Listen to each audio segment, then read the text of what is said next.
the merciful. Assalamu alaikum and Ramadan. This caller once again joins you from the London studio with us once again. The viewers take this opportunity to call in or text in any questions, especially related to the month of Ramadan. Welcome. Alaikum wa rahmatullahi wa barakatuh.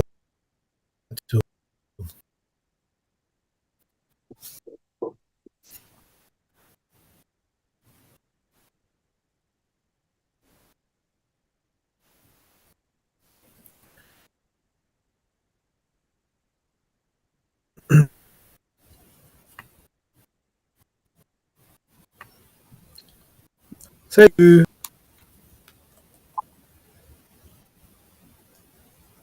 Unable to hear you, Mr. Naveed. Syed, yes, Syed, can you? Yes. Assalamu alaikum, Syed. No, I cannot hear you. Wa welcome alaikum to salam wa rahmatullahi wa barakatuh. Yes, now I can hear you. Syed, please go ahead, Syed. Yes. Are you live on the show? بسم الله الرحمن الرحيم الحمد لله رب العالمين اللهم صل على محمد وآل محمد وعجل فرجهم اللهم صل على محمد وآل محمد وعجل فرجهم اللهم صل على محمد وآل محمد وعجل فرجهم. Starting with thanking Allah who has granted us the great bounty of being alive in another month of Ramadan, and saluting his most humble servants Muhammad and his holy progeny Ahlebait alayhi wa alayhim as-salatu was-salam. I salute and cheer all the mu'mineen and mu'minat who are with us and those who are also not joining us in this program. May Allah grant more mercy and forgiveness and grace on all of them and keep them with the best servants of Muhammad and his holy progeny Ahlebait. As you know, that fasting is not only from food and drink. No, fasting aims to purify the hearts of the believers, and fasting aims to promote piousness in the life of those who fast. Allah does not need us to be hungry and thirsty, but Allah wants us to be pious. Allah wants us through fasting to train ourselves to have stronger willpower to cover and to control over our desires. Allah wants us to be pious and sympathetic on the poor people, and Allah wants us to control our talk, our seeing, our hearing through the process of fasting, as we read in Quran, لَعَلَّكُمْ تَتَّقُونَ. And the hadith from Imam Ja'far as-Sadiq alayhi salam says, if you fast, then let your eyes fast and let your ears fast, and every part of your body should take its part from fasting. That will help in elevating us and making us better human beings.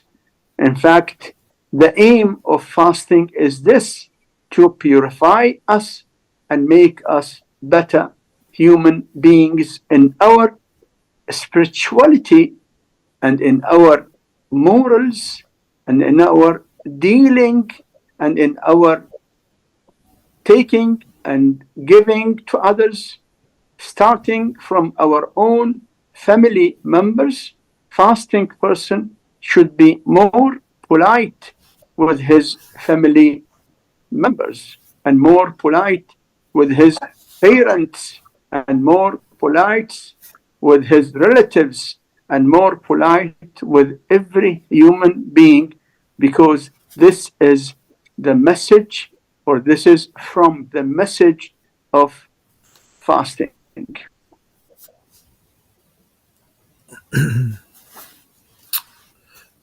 Yes, please. Sayyidina, thank you very much, Sayyidina. Sayyidina, going into our questions here. What should someone do if they unintentionally hurt someone's feelings through a prank about a personal matter they were not aware of, which would cause pain, and are now being blamed by others and feeling anxious about it?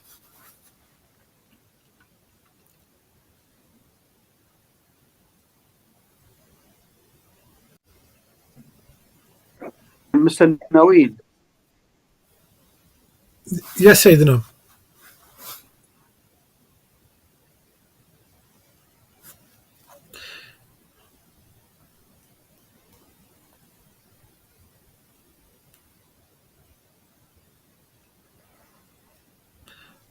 I think there has been some technical issues, so I've requested the technical room to. There seem to be some connection issues. So once again, yes, Sayyidina.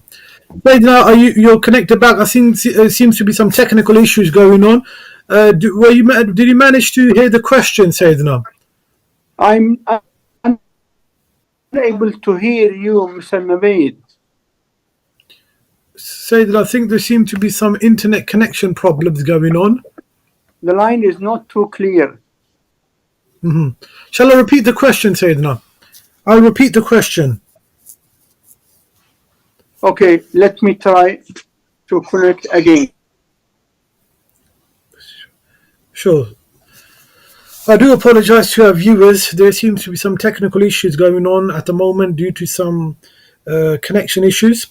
The question I asked our Islamic scholar was that what should someone do if they unintentionally hurt someone's feelings through a prank about a personal matter they were not aware would cause pain, and are now being blamed by others and feeling anxious about it? So once again, this was a question put forward to our Islamic scholar. Yes, Sayyidina, you're live again. Are you able to hear me right now?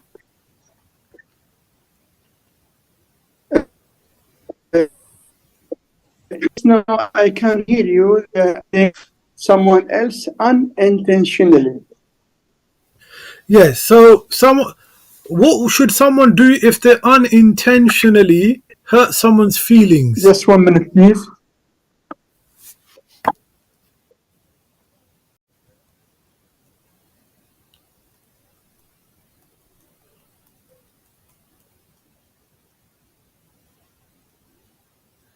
Once again, apologize to our viewers. We are facing some technical issues this evening. So our Islamic scholar has been trying to reconnect. So we hope to have this session up and running.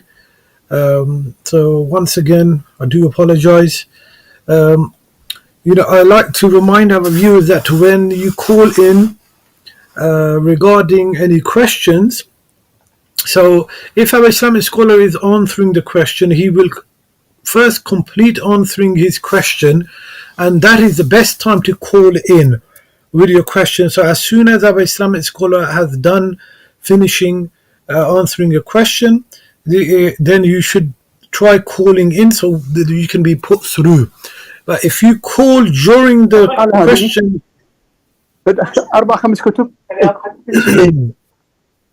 so this is a device for our viewers to call in when our Islamic scholar has finished answering the question, so you can be put through. Again, we are trying to get connected to the internet line. Our Islamic scholar is finding a bit of technical issues, but yeah, this gives an opportunity for our viewers to ask your questions regarding the month of Ramadan. Fiki says, Sayyidina, welcome back again. Sayyidina. Assalamu alaikum. Alaikum salam, Sayyidina. How's the connection? Is the connection better right now? Okay. Sayyidina, yeah, inshallah. Yeah, if you just adjust your screen, Sayyidina, so we can carry on.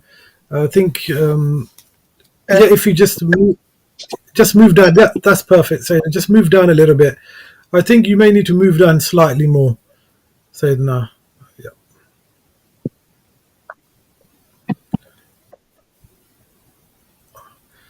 Okay, is it okay now? Yeah, that's fine, Sayyidina. We'll carry on, Sayyidina. So shall I'll repeat the question. I will repeat the question again. Please. Yes. What should someone do? What should someone do if they unintentionally hurt someone's feeling through a prank about a personal matter they were not aware would cause pain, and are now being blamed by others and feeling anxious about it? Okay. Number one, we should remember always that hurting the feeling of any innocent person is a major sin, up to the extent that the hadith says that with all the greatness of Kaaba, as you know, the Kaaba is the most sacred house on this planet. Imam Ja'far al-Sadiq alayhi salam said that hurting the feeling of an innocent person is more dangerous than destroying the Kaaba into pieces. Imagine, لهدم الكعبة حجرا حجرا أهون على الله من إيذاء قلب المؤمن. So it is a major sin to hurt the feeling of an innocent. If someone unintentionally hurt the feeling of a person who is innocent, he must do everything possible to apologize, to seek forgiveness, to make the victim forgive him. Not by only saying that, yes, I forgive you. No. It should come from his heart. It should come from his heart in every possible way. The person who was hurt by you must feel really that he is forgiving you. He is giving you a pardon. He is forgetting about what happened. So our responsibility to do everything possible to get the forgiveness and the pardon from the victim himself. Yes, please. Thank you so much, Sayyidina. Thank you so much indeed, Sayyidina. Sayyidina, is it permissible to buy the franchise of a delivery company which packs and delivers general goods that can also sometimes include musical instruments? Okay, to buy a franchise of delivery is permissible, but if the company puts condition on you to deliver any item that the company wants, then no, because they can force you to deliver musical instruments, to deliver boxes or bottles of alcohol, or to deliver anything which might be permissible or not permissible for us as Muslims. So if you buy franchise of delivery company conditional that you must deliver whatever they want you to deliver, then no, don't do that, because that contract might force you to deliver something which is not permissible to deal with. But if you buy a franchise of delivery company without a condition from them on you, and they leave it for you to deliver whatever you want to deliver, in that case, if you have the freedom to say yes or no, then you can buy such franchise of delivery company, and you have to be aware that it is not permissible at all to deliver any item which falls under haram items, like alcohol, like pork, like non-halal meat, like musical instruments, and so on. Thank you very much indeed, Sayyidina. Sayyidina, is it permissible to allow Sunni brothers to pray Taraweeh in a Shia masjid? They have no space to pray, and I've asked if you can let them pray in our Shia masjid. With all respect to our Sunni brothers, Taraweeh is a bid'ah. The Prophet of Islam, peace and blessings be upon him and his holy progeny, never prayed Taraweeh. Even after him, the government of Abu Bakr, they didn't know what is Taraweeh. Taraweeh was created by Umar ibn al-Khattab in the year 14 after Hijrah, when he, in one night of the month of Ramadan, entered the masjid and saw people performing tahajjud, salat al-layl, night prayer, which is a prayer to be performed individually, furada. So he said, why they are praying individually? Let them pray behind one. And he appointed a person from his own people to lead the prayer, and told people to pray behind him. So that man started praying, and some people were behind him. After few nights, Umar came and saw people praying behind that man. So he was happy, and he said, Na'matul bid'atu hadeh. This is a good bid'at. Umar himself is calling bid'ah. It is in Bukhari, in the book of Bukhari, also in the book of Muslim. Umar himself calling Taraweeh bid'ah. So bid'ah must be avoided. Now, if you ask me that, are we allowed to give our masjid for Taraweeh? We say it is bid'ah. Our Sunni brothers are always most welcome to use our masjid in salat al-jama'ah, their salah. But we should not encourage a bid'ah. And after all, this matter is left to the trustees of the masjid or the Islamic center. Yes. Thank you very much, Sayyidina. Sayyidina, are men allowed to braid their hair from the scalp? Are men allowed to braid their hair from the scalp? Yes. Okay. Braid the hair. Mm-hmm. You see, having the braid from the head, from the scalp, is permissible in principle. It is permissible in principle. If you live in a society where they accept it, if you live in a society which looks at it as a sort of resembling women, then no. Because man is not allowed to resemble women. We have got hadith, لَعَنَ اللَّهُ الْمُتَشَبِّهِينَ.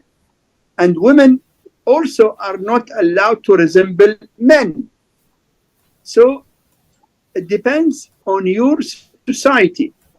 Having that type of long hair is permissible if society does not look at it as a type or sort of resembling women. Thank you very much indeed, Sayyidina. Sayyidina, after praying istikhara about a matter, how soon after can I pray istikhara again about the same matter if no answers were given? You know, istikhara is seeking advice from Allah. Istikhara is required when you are unable to decide about something. So you seek istikhara. When you seek istikhara, you should be mentally prepared to accept both options, either yes or no. If the result of the istikhara comes no, you should respect the istikhara and act upon it. I don't say that it is haram to go against istikhara, but I say that going against the istikhara when it comes no, if you go against it, you will not get any good from going away or against the istikhara. When istikhara comes as no, okay, you should not repeat the istikhara again hoping that it might come good. No, unless something changes in the matter itself. For example, you want to buy a house and the price is so and so, this figure of price. Istikhara came bad. If the price changes, then you can go again for istikhara. If the price is same, then no point in going for istikhara because there is no change in the situation. So we should respect the result of the istikhara and don't go for another istikhara before any change takes place in the matter of the istikhara. Thank you very much, Sayyidina. Sayyidina, can a man's qaza prayer be offered by giving a hadiyah to a woman? Can a man qaza prayer be performed by a female by giving money to her? The answer is number one, the person whose prayer has been missed should not be alive. We are not allowed to perform any qaza prayer or qaza fasting on a person who is still alive. Even if he is alive but unable, like a person who is in ICU or in coma, after all, he is still alive. No qaza of obligatory salah or obligatory fasting on behalf of anyone who is still alive. Qaza can be performed after the expiry of that person. Of course, he is responsible to do his qaza himself as far as he is alive and as far as he is able. But no qaza on behalf of someone who is still living. Number two, when a person dies and he has got qaza fasting or qaza namaz, anyone can perform the qaza on his behalf, being male or female. If the father passes away, can his daughter perform qaza on his behalf? The answer is yes, she can. If the mother passes away, can her son perform qaza of her namaz or fasting? The answer is yes. So the person who performs the qaza on behalf of the deceased can be man, can be woman. There is no difference at all. So then, does donating blood while fasting break the fast? Does donating blood during fasting break the fast? The answer is it does not break the fast. Not only donating, of course, donating blood is permissible during fasting. It does not break the fast, but many of the doctors don't advise it, because when the person gives blood, then his body becomes weak. He needs to have liquids and some food to replace what he has lost. In principle, it is permissible to donate blood during fasting. It does not invalidate fasting. But I say, according to the advice of many doctors, better to avoid donating blood during fasting. You can donate after iftar, not during fasting hours. Those who need to go through blood test during fasting for any reason, does blood test invalidate fasting? The answer is no. Giving blood for blood test or for any other reason. Many diabetic patients, they check their blood sugar by taking a drop of blood and testing it. Does it harm fasting? No, it does not harm fasting at all. Yes, please. Thank you so much indeed, Sayyidina. Sayyidina, when the adhan of the Ahl Sunnah comes, they break the fast. We can also break the fast with them at the same time or not? No, because in Quran, Allah says, وَكُلُوا وَاشْرَبُوا حَتَّى يَتَبَيَّنَ لَكُمُ الْخَيْطُ الْأَبْيَضُ مِنَ الْخَيْطِ الْأَسْوَدِ مِنَ الْفَجْرِ. Means during the night of the month of Ramadan, you are allowed to eat and drink till the time of Fajr. Fajr. We don't have in Quran anything about imsak. Nowadays, a lot of people ask about imsak. What is imsak? We don't have imsak. We have got Fajr. You know, this matter of imsak is created by people who don't know the exact time of Fajr as precaution. So they stop eating and drinking 10 minutes or less or more before Fajr. If you really know the time of Fajr, that's it. We don't need to stop drinking or eating before Fajr. So fasting starts from Fajr. Then Allah says, ثُمَّ أَتِمُّ الصِّيَامَ إِلَى اللَّيْلِ.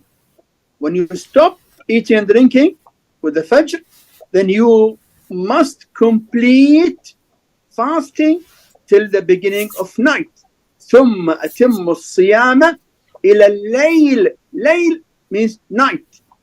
So we must complete the whole period of fasting from Fajr till the start of the night.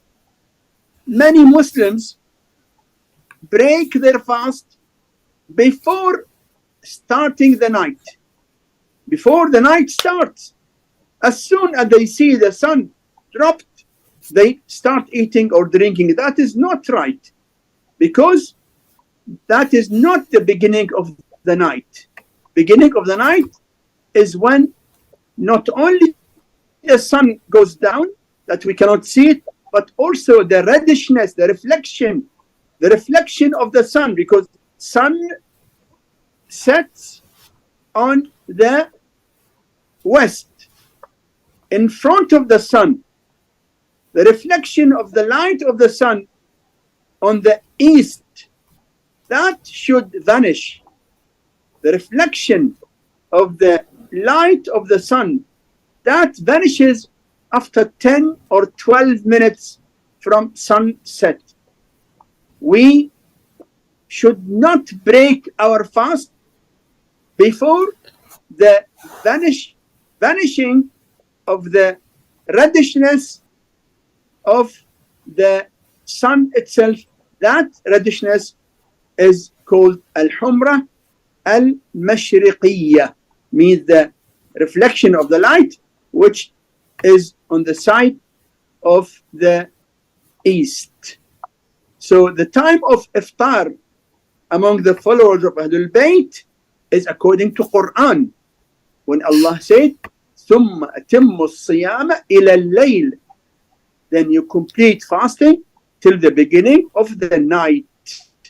It is not only to see the sun set only, no, wait for another 10 to 12 minutes till the reddishness of the sun goes away. Thank you very much, Sayyidina, for the answer. Sayyidina, nowadays there are a lot of beggars, small children and some Hindus. What is the order, or what is the, how do we give them charity to give such beggars or small children, so Hindus, the charity? Beggars who beg in the roads? Yeah, so now there are a lot of beggars, small children and some Hindus. What is Islam says about giving charity to beggars in the street, to children in the street, or Okay, you see, in general, the Muslim is encouraged to help every human being in need. Any human being in need, we should help them. Not only human beings, we are encouraged to help even every animal in need. If you give food to an animal which is hungry, or water to an animal which is thirsty, it's good, very good deal of virtue. But the charity should be given to those who are really in need. And most of beggars are making it business. And it is well known, in fact, everywhere, that many beggars accumulate lot of money. So don't give your charity unless you are sure that these people are really in need. You should not give the right of the really needy people to people who might take your money and misuse it, either spending on drinking beer or alcohol or gambling or anything wrong, or even drugs. Give your charity to people who are really in need. And we should do something to search and look after those who really in need, especially in the needy countries. You know, Muslims who migrated from different countries, from the subcontinent, from Afghanistan, from Iraq, from Iran, from other countries, they know their families, their relatives, neighbors, and they can ask them and make their charity reach to the really needy children, really needy people, and don't give their charity to persons who might misuse it. But keep in mind that majority of beggars all over the world are minting money from begging. So you are giving people who are not in need. Yes, please. Thank you very much, Sayyidina. Sayyidina, when did the Azan and Iqama include the Ashhadu Anna Aliyun Waliullah, was it during the Holy Prophet's time or after the Holy Prophets? According to authentic evidence, that the Prophet of Islam himself, peace and blessing be upon him and his holy progeny, himself, he ordered us. He said, whenever you remember me with the messenger of Allah, mention Ali as Amir al-Mu'mineen. إذا ذكرتموني بالرسالة فاذكروا عليا بإمرة المؤمنين. So that is an order from the Prophet of Islam. This number one. Number two, we have got even in Sunni books that after the announcement of Ghadir, when the Prophet of Islam raised the hand of Ali ibn Abi Talib in front of 125,000 Muslims who were present, and he said, for whomsoever I am the master, Ali is his master. When the Azan time came, it was said in the Azan, after Ashhadu Anna Muhammadan Rasulullah, the Muazzin, Bilal, and also Salman, and also Abu Dhar, Ashhadu Anna Aliyan Amirul Mu'mineen. And that is in Sunni book, known by As-Salafa or As-Sulafa fi Akhbar al-Khilafa. So that is a fact. Ali is Amirul Mu'mineen, and announcing that in the Azan and Iqama is the identity of the believer. The Muslim who follows Amirul Mu'mineen is different from that Muslim who follows Muawiyah. The followers of Muawiyah don't like to mention the name of Amirul Mu'mineen. And the followers of Ali alayhi salam, they do mention the name of Amirul Mu'mineen as title of their Iman. Great Ulema, Maraja of Taqleed, said that the name of Amirul Mu'mineen in the Azan and Iqama is the title of our faith, our Iman. I remember one person asked one of the great Maraja of Taqleed in Najaf, asked him, is Ashhadu Anna Aliyan part of Azan? The Marja told him, it is the whole Azan. It is the whole Azan, because it is the spirit of Azan. Without believing that Ali ibn Abi Talib is Waliullah and Amirul Mu'mineen, then you are somewhere else. The real Iman is to believe that Ali alayhi salam is Amirul Mu'mineen and is Waliullah al-A'zam. So we say that, and we believe that it is great thawab. Our ulama say that it is not part of Azan.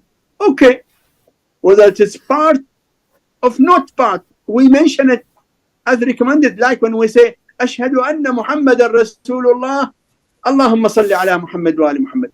So when you say Allahumma salli ala Muhammad wa ali Muhammad, that is not part of Azan. But when we say Ashhadu Anna Muhammad Rasulullah, we mention Ashhadu Anna Aliyan Amirul Mu'mineen. So this is the spirit of our Iman, and this is started from the time of the Prophet of Islam sallallahu alayhi wa alayhi. But the enemies of Amirul Mu'mineen, they stopped it. In fact, they started cursing Amirul Mu'mineen from the pulpit. So how come they allow mentioning the name of Mu'mineen in the Azan or Iqamah? Thank you very much, Sayyidina. Sayyidina, we've just got last for 30 seconds remaining. If you can finish off, inshallah, with some wise words to tonight's show, please. Two reminders. The Prophet of Islam reminded us during fasting to repeat istighfar, astaghfirullah, astaghfirullah, astaghfirullah, as many times as we can. And also to have long sajda, sujood, as many times as we can. Sujood has got great benefit for us, more and more. And sujood does not need wudu, without wudu even. Even on your bed you can do sujood. And istighfar. These two things are highly recommended while fasting, keeping in mind also that reciting every single surah from Quran, you will get the reward of reciting the whole Quran.